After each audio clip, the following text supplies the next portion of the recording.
Coach, what can a night like this do for a young, developing goalie who took it on the chin tonight? Yeah, he did. Well, it's a lesson, I guess, that he's got to find a way. Well, I know he's good that way. He'll flush it and move on from it. And there's certain things that he'll take from it and make sure he's better his next start.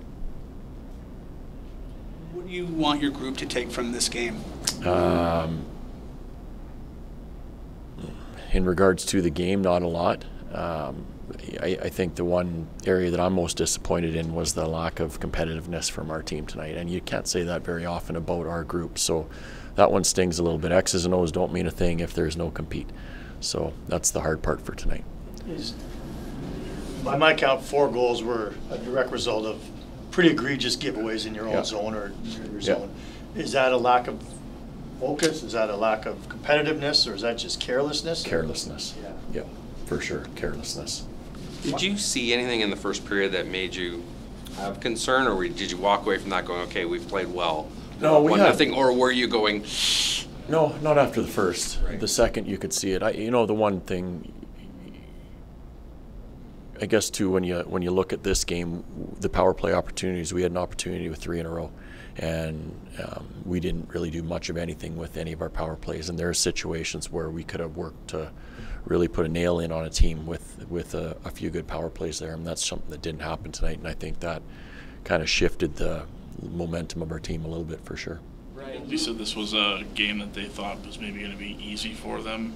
How do you try to get that mentality out of your group instead of, especially when we're talking about the lower down opponents? Yeah. I don't know how we could think that any team would be easy, to be quite honest with. We're in a fight every day, and if you're not at your best, we talked about it a lot before, you're not going to win. It doesn't matter who you're playing. So it's there needs to be part of the compete an emotional attachment to the game. So you have to have a little snarl to you, and really there was a few people that did for us tonight, like Marty Pospisil was one of our players that I thought he played the way we needed to play, but there weren't a lot more. Ryan, just why has this group had troubles with the Chicagos and the San Jose's of the world the past 2 seasons? If I had that one for you today, I would give it to you.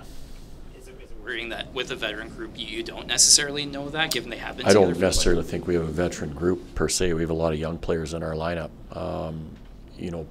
Preparation, a lot of that, we deliver a message, and then it's up to the players to make sure they're doing things the right way a lot of times. And like I said, the first period for us wasn't so much the issue, but the rest of the game certainly was. Is there anything in their approach to these games that concerns you with that? I don't know what their approach is like. I know what it's like when we have them here.